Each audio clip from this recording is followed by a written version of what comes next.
একজন উপদেষ্টার সঙ্গে সাবেক উপদেষ্টার সঙ্গে একটি ঘরোয়া আলাপেও আমার দেখা হয়েছে। তিনি বললেন যে বলছে যে জামাতকে তো আমরা আসলে আমি থাকার কারণে জামাত অত বড় আকারে ঢুকতে পারেনি, নয়তো আরো বড় আকারে ঢুকতো, এ কথা বলছেন সৈয়দা রিজওয়ানা হাসান। তিনি এখন বলছেন ব্রিগেডিয়ার জেনারেল সাকাত সাহেবেরও কিছু বক্তব্য আবার নতুন করে মাঠে আসছে।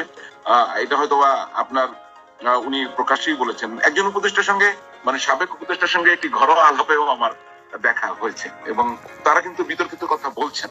আপনার নামটা আমি বললাম না, যেহেতু উনি ঘরোয়া পরিবেশে বলেন।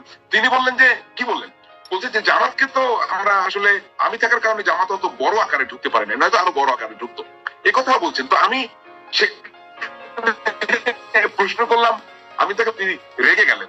ওইখানে একটা ভালো আলোচনা ছিল, তিনি এটি ঘরোয়া আলাপে বলছেন, কালকে হয়তোবা সংবাদ মাধ্যমে বলবেন।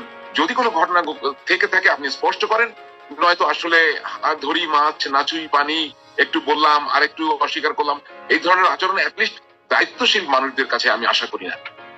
এবং এবং এটা এটা যদি গণতন্ত্রের বিপরীত, এটা মৌলবাদীরা ক্ষমতায় আসবে না, গণতন্ত্রপন্থীরা ক্ষমতায় আসবে না, প্রগ্রেসিভ লোক ক্ষমতায় আসবে, সেটা তো জনগণ নির্ধারণ করবে। তিনি ইচ্ছে করে কাউকে ক্ষমতায় আসতে দিলেন না, তারা মিলে চেষ্টা করেছেন, এটি বলার তো কোনো সুযোগ আছে বলে আমি মনে করি। এবং আপনি জানেন যে বলা হচ্ছে যে ক্যাবিনেটের ইলিয়াস ভাইয়ের কথা ধরে আমিও বলতে চাই যে আপনি মৌলবাদী নন মৌলবাদী বাম ডান এইগুলো বিভাজন কেন করছেন? বাংলাদেশের প্রচলিত রাজনীতি, সেই রাজনীতির যে রাজনীতির স্ট্রাকচার, বাংলাদেশের সংবিধান, বাংলাদেশের আইন কানুনের আওতায় যারা রাজনীতি করছেন তাদের ব্যাপারে আপনি কিন্তু এভাবে প্রিসাইজ করতে পারেন না। ইট মে বি পলিটিক্যাল ডায়ালগ